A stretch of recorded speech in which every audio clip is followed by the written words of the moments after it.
Okay, hi guys, we're going to carry on with page 7 of the notes.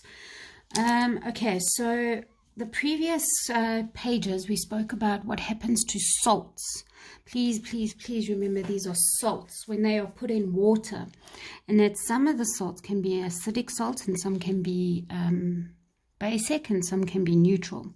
So now this is like the full explanation, and this is very often a cognitive level 4 question. So if you are given a salt, okay, so here I've got sodium ethanoate. Okay, now remember, you will always have a metal cation with an anion. Okay, so that's how you know it's a salt. All right, so what's going to happen is here's the salt over here, and the salt breaks up into its ions. Okay, we know that, right? And it automatically dissociates. That's what a salt can do because it's ionically bonded. Okay, now we also know that the water can break up, and actually the salt can cause the water to break up as well. In science, we say something that says like dissolves like. So if you've got a strong intermolecular force and you put it into something with also a strong intermolecular force, they can pull each other apart. Not really like this because they bonded. But anyway, this is what happens. So when they break up into their ions, the positive ion will then react with the negative ion of the salt will react with the positive ion of the water, which is your hydrogen. Okay, and so it's going to take hydrogen ions out of the solution. So this causes a weak acid. We know this is a weak acid. This is ethanoic acid. And the positive or the cation of the salt will react with the negative ion of the water, which is hydroxide. So we know that this comes from the strong base, sodium hydroxide, or makes a strong base, sodium hydroxide. Now, if you think about this, this is a weak acid and will not fully ionize. Okay, but our strong base, the sodium hydroxide, remains mostly dissociated. Okay, you probably won't lose marks if you said fully dissociated. Just here's a point over here, down here. I want you to just change my notes here. I'm sorry, I don't know what happened here. So it says here, therefore, ions from a strong base, just be careful, do not undergo hydrolysis. Now remember, hydrolysis is a reaction with water because they will always dissociate into those ions. So remember, I'm not talking about this now. I'm not talking about the salt reacting with water. I'm talking about this new base that has been made. Remember, they will always just dissociate into their hydroxide and sodium, okay, and won't again react with the water, okay, like acids will, okay, because remember, these ionize and the bases dissociate. The only base that ionizes is ammonia. Okay, so the hydrogen ions are removed from the solution. Why are they removed?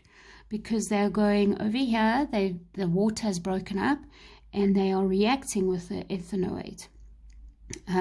So it becomes the molecule of acid and no longer just an ion by itself. Okay, so most of it goes into its molecular state.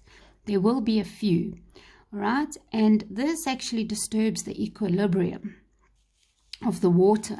So if you think here, this equilibrium, they're in equilibrium because you've got a 1-to-1 ratio over here. But because these hydrogen ions keep bonding with that ethanoate, we are losing hydrogen ions all the time. And so the forward reaction is being favored, making more hydrogen ions and more hydroxide ions. However, the hydroxide ions are not going anywhere. So we'll end up with an excess of hydroxide ions, and because all of the hydrogen ions are being bonded to make the weak acid, which will then not ionize, stays into its molecular form. Okay, and so we will have an excess of hydroxide ions, and we get a pH greater than 7. Okay, so I'm going to do the other explanations of the other salts as well. So this is like a format you can learn. So I've given you a format. So I did a little bit of explanation here. Now I've done a little format, and then we can talk about this salt as well. So sodium chloride, check, is it a salt? Yes. My salt is going under hydrolysis. It's going to react with water. Okay, so they break up into their ions. So the cation, in this case, it's going to be the sodium ion. Okay, comes from a weak or strong base? It would be a strong, okay, because it comes from sodium hydroxide. The anion, which is Cl minus, comes from also a strong acid. The base will nearly, or you can say fully, nearly all dissociate, okay? Nearly all the base, because it's strong. If it was weak, it would be partial. The acid will, I'm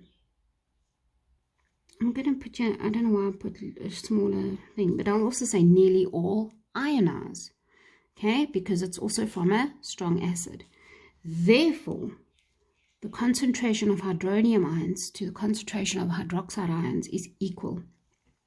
If you see it's not equal, you must just mention the disturbance of the equilibrium of water. Okay, so therefore the pH would be equal to 7 at the end point or equivalent point. So this is where your two have now neutralized. Okay, I think when you do titrations next, I think the neutralization will be a bit more clearer. All right, so let's take a look here. So we've got, so now I'm going to put ammonia, because ammonia is that trouble one. Okay, if there was any other cation here, you would just follow the same recipe as this. Okay, but ammonia is the different one, so that's why I keep wanting to do ammonia with you. All right, so we've got ammonia. So our cation, okay, comes from a weak, oh sorry, I got such an itchy nose, base, okay, and we know it comes from NH3, okay, and the NO3 minus comes from a strong acid. So just looking at it like that, you can say, oh, therefore that is an acidic salt, okay, and that's fine if you're going to do, if it's just a 1-mark question or it's a multiple choice question, that's perfectly fine to do it like this, okay. But if you need to do an explanation worth 3 or 4 marks, then you must do it this way. Okay, so my cation comes from a weak base, my anion comes from a strong acid. The base, NH4, now this is, be careful here, remember this was talking about dissociation. Our NH4 partially, because it's weak, ionizes. Again, I want to emphasize that ammonia is the only base that ionizes. All the others will dissociate. Okay, partially ionizes. Okay,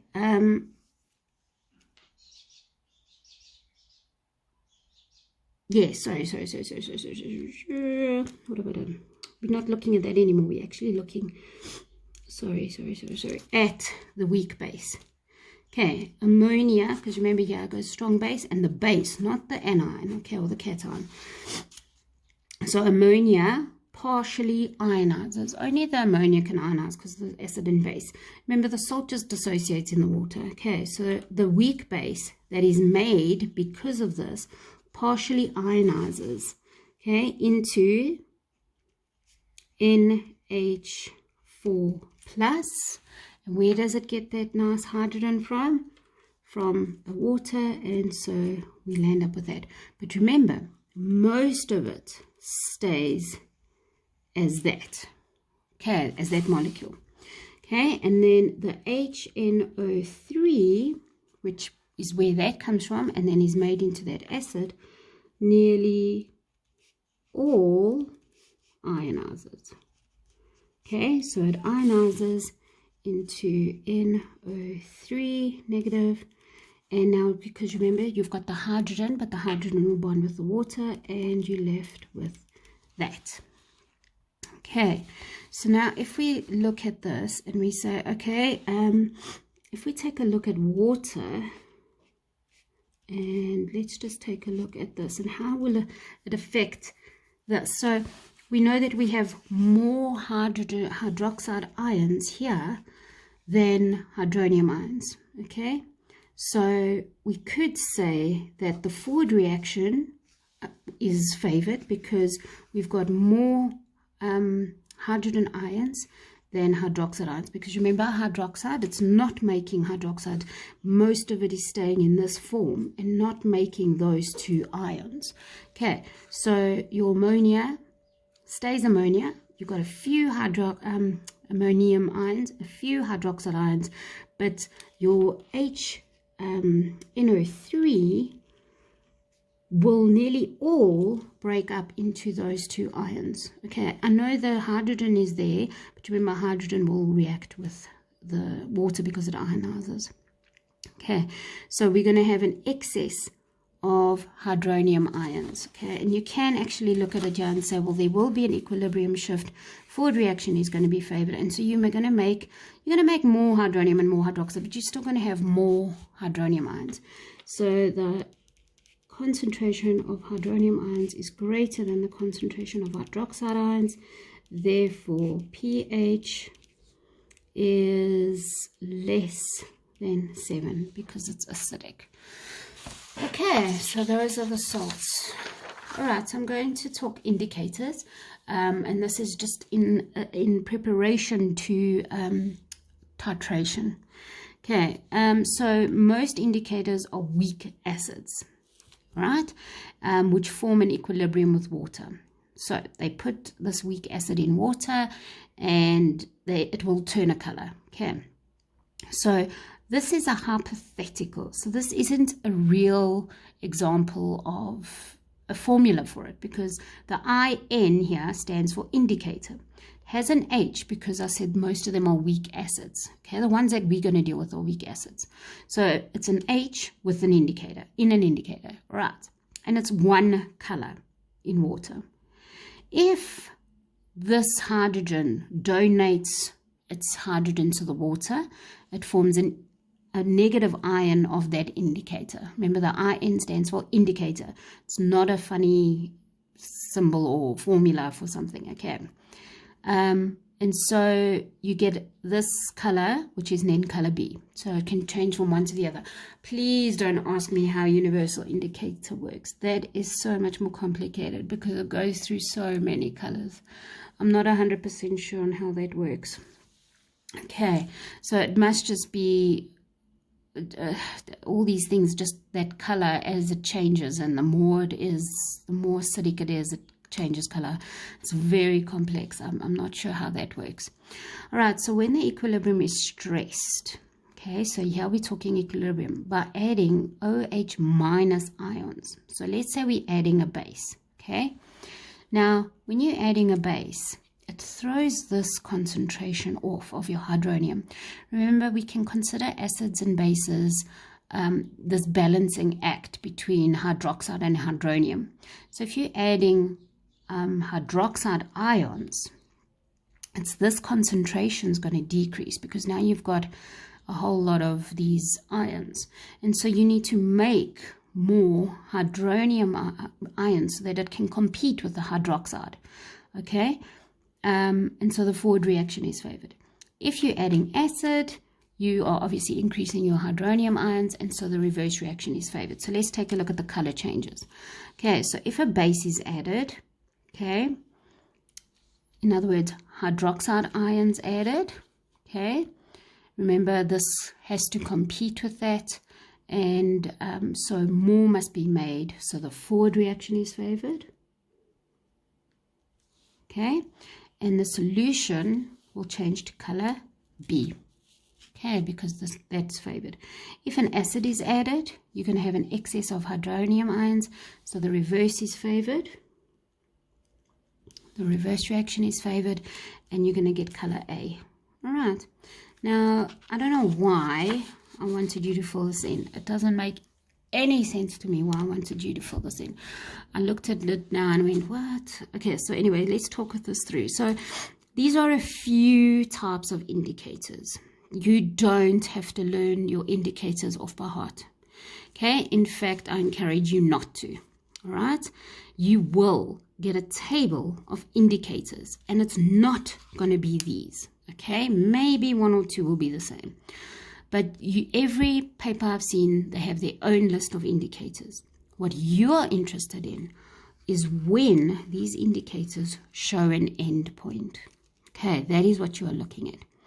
So litmus paper is the most useless one of them all, okay, in terms of like proper quantitative stuff, because it just changes between an acid and a base, or a base to an acid. Okay, it doesn't tell you how strong it is, doesn't tell you anything. Okay, it just tells you if it's an acid or a base. That's it.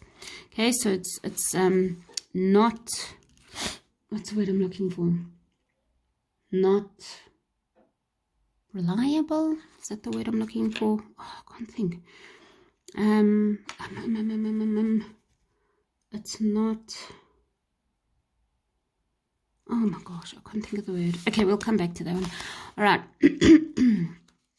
So phenolphthalein, that one you've seen. It's the one that goes from colorless to like that pinky purple. And that changes color when it reaches a pH of about 8. So that means when it becomes basic. All right. And that means that this is the type of indicator you want to use to find the end result, or the equivalent point, okay, the end point of a basic salt. All right. So if you're putting an acid and a base together and you want to see if once it's neutralized and you are landing up with a basic salt, when you add those acids and bases together, you want this indicator because it will change at the right time. Okay, and it changes from a colorless into a more acidic to a neutral to a pinky purple with a basic solution. So basically what it basically is, this is a really weird color. I remember using this when I was at university, and if you put a drop over, you were screwed in a titration. I'll teach you about titrations tomorrow. And it had to be an extremely pale pink for it to be the correct end point. And I remember that if you stared at it long enough, it just looked clear again. Sometimes it did go back to clear. And then you go, oh, let me add one more drop. And then poof, goes this dark pink purple, and then then you have your lecturers looking over at you and going, really, lifting their eyebrows. Anyway, okay, so universal indicator, like I said, universal indicators are also quite a useless one for endpoints, just because of color ranges. So it changes throughout the range. So it basically has the color of the rainbow, with red being 1 and purple being 14. Okay, then you got your bromothermal blue. This is just for examples. So this changes at a pH of 7. So this is what you would do when you have a strong acid and a strong base, and you know you're going to make a neutral salt when you add that acid and base, and the end point's going to be at a 7. So it'll change from yellow to blue, and then you know. Okay, methyl orange, it's plus minus 4. So we're looking at an acidic salt here.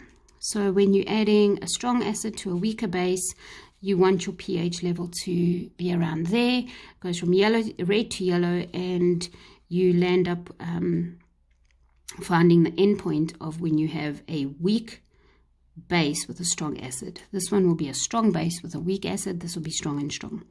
Okay, I still can't remember what word I want to use here. It's not reliable. Let's just put reliable. Reliable. Not accurate. Maybe that's the right word.